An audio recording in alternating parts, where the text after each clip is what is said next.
नमस्कार, मी सेजल पुरवार. आज काय विशेष मध्ये तुम्हा सर्वांचं स्वागत. आज दिवसभरात काय आणि कोणत्या मोठ्या महत्त्वाच्या घडामोडी घडणार आहेत ते सर्व काही आपल्याला आज काय विशेष मध्ये बघायचं आहे. आज खरं तर वर्षाचा शेवटचा दिवस आहे आणि त्यामुळे नवीन वर्षाच्या स्वागताची जय्यत तयारी संपूर्ण देशभरात सुरू आहे. पहिली बातमी या संदर्भातलीच आपण बघणार आहोत, कारण राज्यभरातील पर्यटन स्थळं पर्यटकांनी गजबजलेली आहेत. पर्यटकांची गर्दी दिसते आहे. कोकणातील समुद्र किनारेही पर्यटकांनी फुलले आहेत. दुसरीकडे नवीन वर्षाची सुरुवात देवदर्शनाने करण्यावर अनेकांचा भर आहे. शिर्डी, पंढरपूरसह राज्यातील प्रमुख मंदिरांमध्ये भाविकांनी गर्दी केली आहे. नवीन वर्षाच्या स्वागतावेळी कुठलीही अप्रिय घटना घडू नये म्हणून पोलीस सज्ज आहे. नवीन वर्षाचं स्वागत करताना दारू पिऊन गाडी चालवणाऱ्यांवर पोलिसांकडून विशेष लक्ष असेल. अवैध पार्टी, ड्रग्सचा वापर रोखण्यासाठी पोलिसांनी कठोर पावलं उचलली. मुंबईमध्ये ठिकठिकाणी नाकाबंदी सुद्धा असणार आहे. या सर्व बातम्यांचा आढावा आपल्याला पुढे घ्यायचा आहे आज काय विशेषच्या माध्यमातून सविस्तर.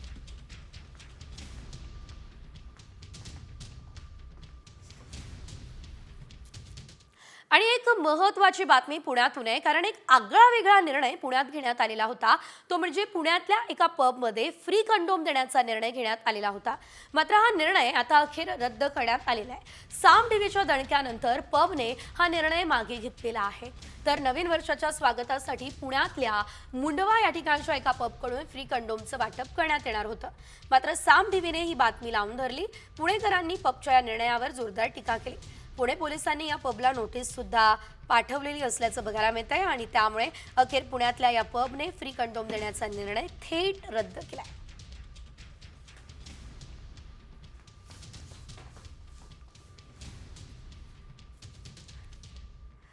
तर सरत्या वर्षाला निरोप देण्यासाठी आणि नवीन वर्षाचं स्वागत करण्यासाठी संपूर्ण देशवासीय सज्ज झालेले आहे. संपूर्ण देशभरातली नेमकी काय परिस्थिती पुढे घेऊयात या संदर्भातल्या बातम्यांचा धावता आढावा. सरत्या वर्षाला अर्थातच 2024ला शेवटच्या सूर्योदयाचे मनमोहक दृश्य बघायला मिळाले. आजचा हा सूर्य या वर्षाच्या सर्व आठवणी आपल्यासोबत घेऊन उगवलाय.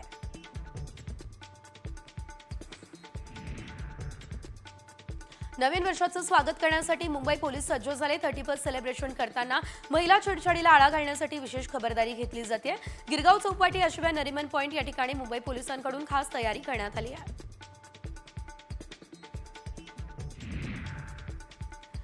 गिरगाव चौपाटी याशिवाय नरिमन पॉइंटवर मुंबई पोलिसांकडून खास तयारी करण्यात आली.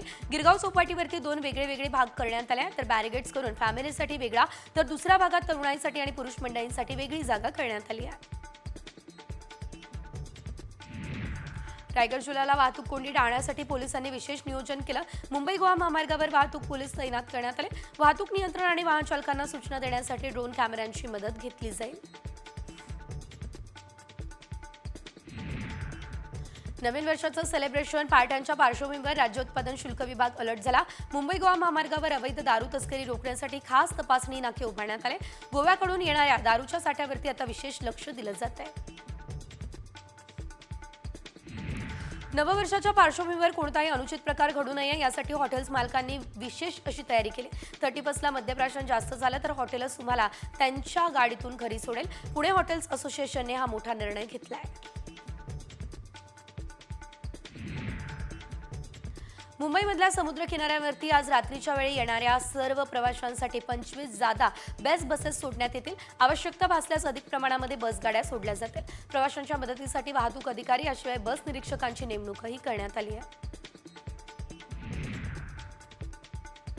नागपूरमध्ये पोलिसांकडून नवीन वर्षानिमित्त चोख बंदोबस्त करण्यात आला. 30+च्या पार्श्वभूमीवर ड्रिंक अँड ड्राईव्ह किंवा हुल्लडबाजांवर नजर ठेवण्यासाठी पोलिसांनी गस्त वाढवली आहे. छत्रपती संभाजीनगरमध्ये आता राज्य उत्पादन शुल्क आणि पोलीस विभाग देखील मद्यपींना आवरण्यासाठी कमी पडेल. कारण 30+साठी तब्बल 65,000 मद्यपींनी दारू पिण्याचं लायसन्स काढलं. विदेशी दारूसाठी 55,000 लायसन्स तर देशी दारूसाठी 10,000 लायसन्स काढण्यात आले. 31 डिसेंबरच्या पार्श्वभूमीवर नाशिक पोलिसांकडून 60 ठिकाणी नाकाबंदी करण्यात आली. ड्रंक अँड ड्राईव्हसह वाहतुकीचे नियम आणि गुन्हेगारांना चाप लावण्यासाठी पोलिसांकडून ही मोहीम सुरू करण्यात आलेली आहे.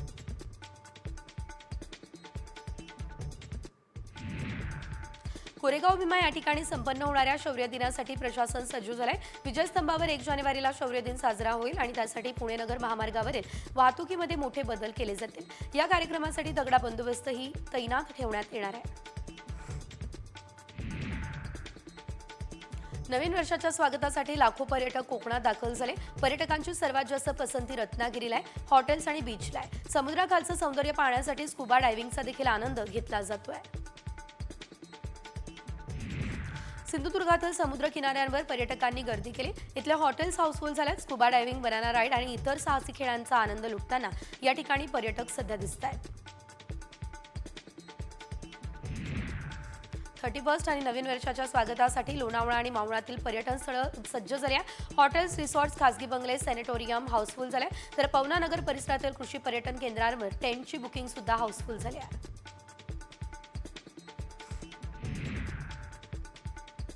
31 डिसेंबरच्या पार्श्वभूमीवर लोणावळ्यातील टायगर आणि लायन्स पॉइंटवर पर्यटकांना बंदी आहे. या ठिकाणी सनसेट पाहण्यासाठी पर्यटक मोठी गर्दी करतात.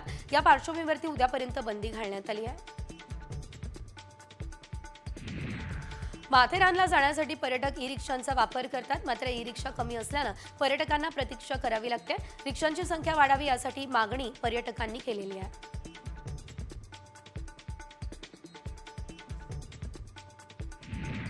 शिमला आणि मनालीमधील जोरदार बर्फवृष्टी बघून त्यामुळे सर्वत्र बर्फाची चादर दिसते आहे. या बर्फवृष्टीचा पर्यटक मोठ्या प्रमाणात आनंद घेत आहे. झाडं आणि डोंगरांवर सर्वत्र बर्फच बर्फ पसरलेला दिसतोय.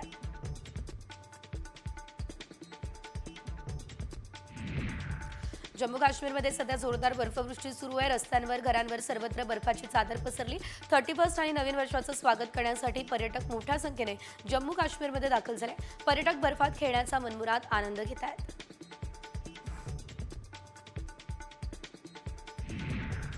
मनालीच्या सोलांग व्हॅलीमध्ये बर्फाच्या थरावरून आता गाडी थेट दरीमध्ये कोसळली आहे. यासोबतच मनालीमध्ये अनेक वाहनं घसरताना दिसत आहे. नागरिकांकडून चारचाकी चालवताना विशेष काळजी घेण्याचं आवाहन केलं जात आहे.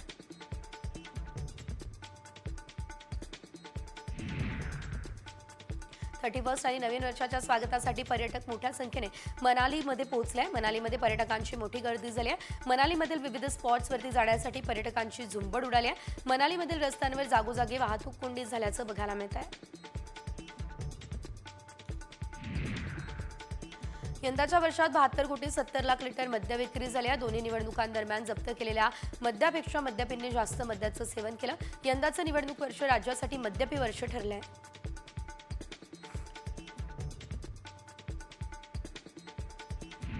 देवनारमध्ये कचऱ्यापासून वीज निर्मिती प्रकल्पाची क्षमता वाढवण्यात आली. कचऱ्यापासून प्रतिदिन आता 4 मेगावॅट विजेची निर्मिती होते.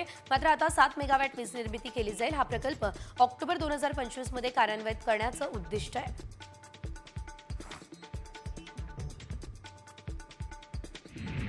तिकडे मुंबईमध्ये सिमेंटच्या दरात वाढ झाली आहे. दर वाढले त्यामुळे घरांच्या किमती वाढण्याची शक्यता नाकारता येत नाही. सिमेंटच्या प्रतिगोणीचे दर सध्या 350 रुपये, त्यामध्ये आता 30 रुपयांची वाढ झाली आहे.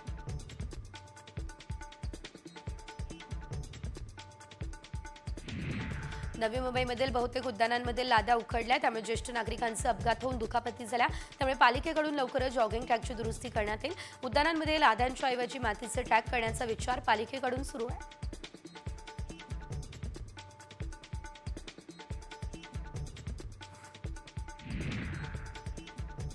वाढवण बंदरासाठी लागणाऱ्या पाण्याच्या सुधारित वीजपुरवठा योजनेचा आराखडा तयार झालाय. त्यासाठी 328 कोटी रुपये खर्च याला महाराष्ट्र जीवन प्राधिकरणामार्फत मान्यता सुद्धा देण्यात आली आहे. डहाणू तालुक्यातल्या वाढवण समोरील समुद्रात हरित वाढवण बंदर प्रकल्प उभारला जाणार आहे.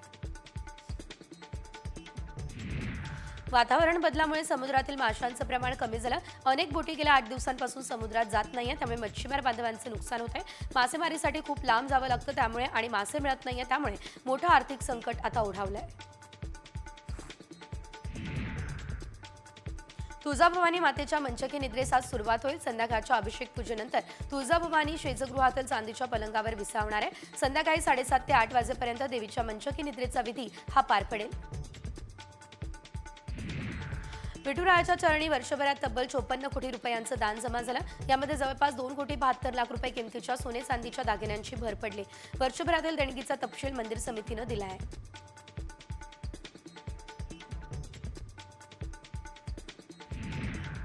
आंबेडकर अनुयायांच्या वतीने परभणी बीड हत्याकांड निषेधार्थ लाखांदूर जवळ काळ्या फिती बांधत निषेध मोर्चा आयोजित करण्यात आला। कार्यकर्त्यांच्या मृत्यूस कारणीभूत पोलीस अधिकाऱ्यांवर कारवाई करण्यात यावी ही मागणी आंदोलकांनी केली। मोठ्या संख्येने आंबेडकर अनुयायी या दरम्यान उपस्थित राहिले। यवतमाळ जिल्ह्यात ग्रामपंचायतींमध्ये 3 दिवस काम बंद आंदोलन सुरू करण्यात आलं। मस्साजोगचे सरपंच संतोष देशमुख हत्या प्रकरणी आरोपीला तत्काळ अटक करण्याची मागणी महाराष्ट्र प्रदेश सरपंच संघटनेनं केली। आरोपीला अटक न केल्यास तीव्र आंदोलन करू असा इशारा सरपंच संघटनेनं दिला।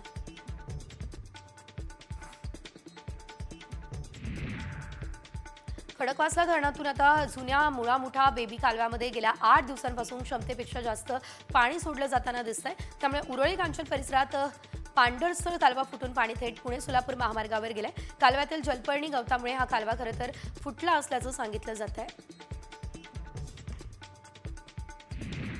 नववर्षाच्या पार्श्वभूमीवर 55 लाख रुपयांचे ड्रग्ज जप्त करण्यात आले। राजस्थानमधून मध्य प्रदेश मार्गे हे ड्रग्ज आणण्यात आलेले होते। नागपूरमध्ये ड्रग्ज आलेले कुख्यात गुंड सुमित रमेश चिंतलवार आणि त्यांच्या साथीदारांना सापळा लावून एनडीपीएस पथकानं अटक केली।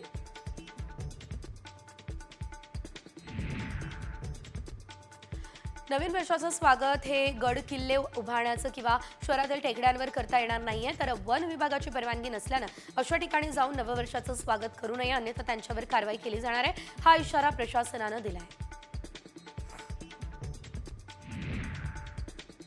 तेलंगणामधील चोरट्यानं यवतमाळ जिल्ह्यामध्ये धुमाकूळ घातला। या चोरट्याने तब्बल 19 दुचाकींची चोरी केली। या चोरट्याकडून तब्बल 8,40,000 रुपये किमतीची दुचाकी जप्त करण्यात आली। रहमतुल्ला नुजेब चाऊस असं या आरोपीचं नाव आहे। उल्हासनगरमध्ये एका अल्पवयीन चोरट्यानं मोबाईलच्या दुकानाचे पत्रे फोडून चोरी केल्या। त्यानं मोबाईल ॲक्सेसरीज आणि डिजिटल घड्याळ चोरून नेलेला आहे। ही संपूर्ण घटना सीसीटीव्हीत कैद झाली। या प्रकरणी हिललाईन पोलीस ठाण्यामध्ये गुन्हा सुद्धा दाखल करण्यात आलेला आहे। सरपंच संतोष देशमुख यांच्या हत्या प्रकरणात सीआयडीने 9 पथकं स्थापन केली। 150च्या वर पोलीस अधिकारी आणि कर्मचाऱ्यांची नियुक्ती झाली आहे। आरोपी वाल्मिक कराड, सुदर्शन घुलेसह 4 फरार आरोपी पोलिसांच्या हाती लागलेले नाही आहेत।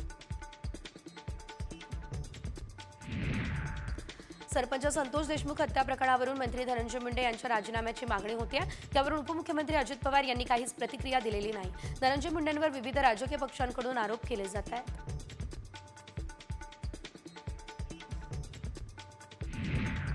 राज्यातलं राजकीय वातावरण तापलेलं आहे। असं असताना अजित पवार आहेत तरी कुठे असा प्रश्न विचारला जातोय। अजितदादा बहुधा परदेशात गेले असावे अशी चर्चा आहे।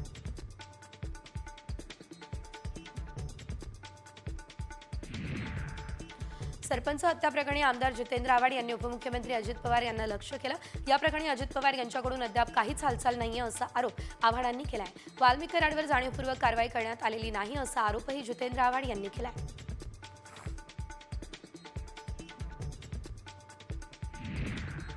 सरपंच संतोष देशमुख यांच्या हत्येप्रकरणात भाजप आमदार सुरेश धस यांनी एक गौप्यस्फोट केला। पोलिसांना सरेंडर व्हावं की नाही यावरून वाल्मिक कराड आणि त्यांच्या आकामध्ये वाद सुरू आहे असं धस म्हणाले। मात्र हे आका नेमके आहेत तरी कोण, या संदर्भात धस यांनी कोणतंच उत्तर दिलेलं नाही आहे।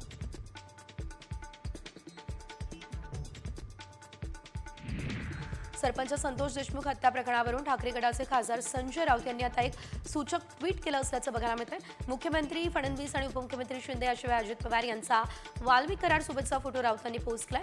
वा क्या सीन आहे, संतोष देशमुखचा अपराधी नेमका कोण आहे, चौकशी किती पारदर्शक होईल हे सवाल राऊतांनी केलाय।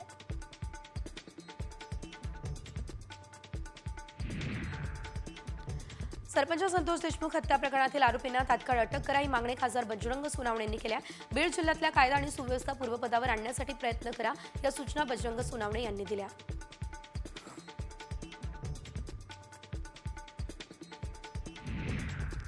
सरपंच हत्या प्रकरणातील आरोपींची हत्या झाल्याचा दावा सामाजिक कार्यकर्त्या अंजली दमानी यांनी केला। या पार्श्वभूमीवर दमानिया यांना कॉल आलेला होता आणि तो कॉल दारूच्या नशेत करण्यात आलेला होता ही माहिती बीडचे पोलीस अधीक्षक नवनीत कावत यांनी दिली। बीडमध्ये आता सीआयडीकडून वाल्मिक कराडच्या दुसऱ्या बायकोची आज चौकशी करण्यात आली। या महिलेचा काल केज पोलीस ठाण्यामध्ये सीआयडीकडून दिवसभर चौकशी करण्यात आलेली होती। बीडमध्ये पोलीस अधीक्षक चिरीमिरी घेऊन शस्त्र परवाना देतात असा गंभीर आरोप सुरेश धस यांनी केला। बीडचा बिहार व्हायची वेळ आलेली आहे, तातडीने कारवाईची मागणीही त्यांनी केली आहे।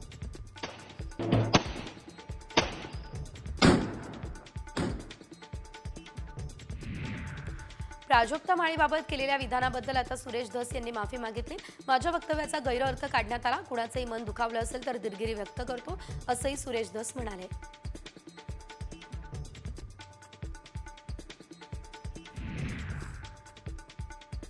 बुलढाण्यामधल्या चिखलीमध्ये सर्वपक्षीय पदाधिकारी आणि कार्यकर्त्यांनी भव्य मोर्चा काढला. परभणीमधल्या सोमनाथ सूर्यवंशी यांच्या मृत्यूप्रकरणी आरोपींना अटक करा, बीडचे सरपंच संतोष देशमुख हत्या प्रकरणी आरोपीला अटक करून कठोर शासन करा, या 2 मागण्यांसाठी हे आंदोलन आणि हा मोर्चा निघाला.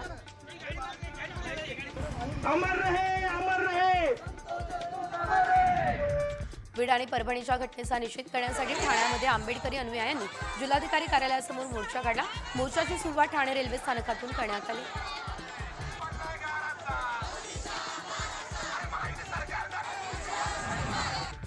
स्थलांतरित कामगारांना आधी स्मार्ट रेशन कार्ड द्या, या अशा सूचना मुख्यमंत्री देवेंद्र फडणवीस यांनी दिल्या. हे कामगार कोणत्याही राज्यातले असले तरी त्यांना महाराष्ट्रातल्या दुकानांमध्ये धान्य मिळायला पाहिजे, या सूचना सुद्धा मुख्यमंत्र्यांनी केल्या.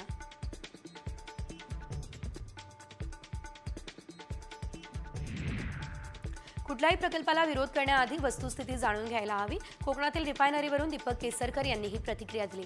रिफायनरीमुळे प्रदूषण होणार नसेल तर त्याचा विचार व्हायला हवा, ही वस्तुस्थिती लोकांसमोर मांडली पाहिजे, असंही केसरकरांनी म्हटलं.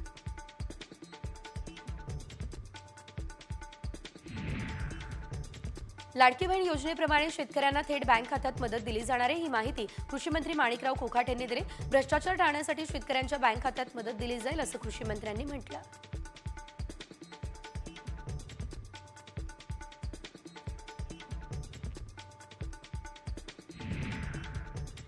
आणि यानंतरची बातमी आहे थेट पुण्यातून. मोठी बातमी आहे, कारण एका जंगली तरसानं थेट लोकवस्तीमध्ये शिरत माणसांवर हल्ला केला. पुण्याच्या मंचर जवळच्या शेवाळवाडीमध्ये हा संपूर्ण प्रकार घडलेला आहे. हे तरस थेट लोकवस्तीमध्ये शिरलेलं आहे, तर माणसांवर त्यानं हल्ला केलाय. अनेक नागरिक घाबरले, सैरावैरा ते पळत असल्याचंही बघायला मिळालंय. तरस त्यांचा मात्र पाठलाग करत होता. तरसाच्या हल्ल्यात 3 जण गंभीररित्या जखमी झाले. एका जखमी तरुणानं अखेर धाडस दाखवलंय आणि तरसाला घरात कोंडून ठेवलंय, स्वतः मात्र पळ काढलाय. वन विभागाच्या अधिकाऱ्यांनी अखेर तासाभराच्या परिश्रमानंतर या तरसाला जेरबंदही केलं.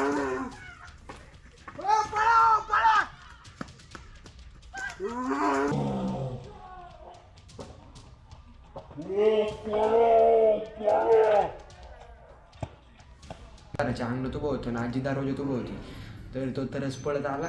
मग आजीला काही कळलंच नाही. आमच्या घरात 2 दरवाजे नाही, एक मागच्या साईडला एक पुढच्या साईडला. आजी घरात गेली, तो तरच पण घरात गेला. आजी त्या साईडने घराच्या बाहेर गेली. आजी दरवाजा लावणार तेवढ्यात तो तरच दरवाजा झटकून आजीला पकडला. आजीला पकडला. आजी ओरडत होती. मग मी तिकडून पळत आलो, तरच बघितलं. मग मी त्याला काठीने मारलं आणि मग काठीने मारलं तो माझ्या अंगावरती त्याने झडप घेतली. त्याने माझ्या हाताला चावला. नंतर मी त्याला झटकलं आणि आतमध्ये घरात जाऊन लपलो. आणि यानंतर पुढे घेऊयात उर्वरित बातम्यांचा धावता आढावा.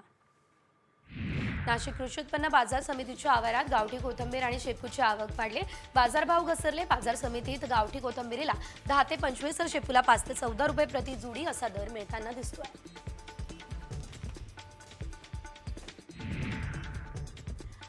कोल्हापूरमध्ये लहरी हवामानामुळे रब्बी पीक संकटात सापडले आहेत. शाळू पिकावर चिकटा आणि मावा रोगाचा प्रादुर्भाव झालाय.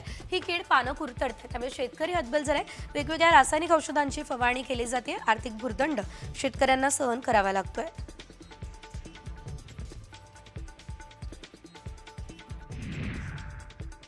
अमरावतीमध्ये ढगाळ वातावरणामुळे फुलकोबीची फुलं पिवळी पडतात, त्यामुळे खराब होण्याआधी शेतकऱ्यांना कोबी तोडावी लागते.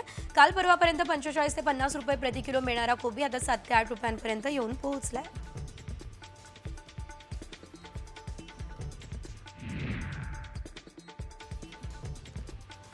तुळजापूरमध्ये शेतकऱ्यांच्या खरबूज फळबागांना ढगाळ वातावरण आणि करप्या रोगाचा फटका बसला. त्यातच महावितरणच्या भोंगळ कारभारामुळे पुरेसं पाणी मिळालेलं नाही, त्यामुळे खरबूज शेतीत मातीमोल होण्याची वेळ आली आहे. शेतकरी हतबल झालाय.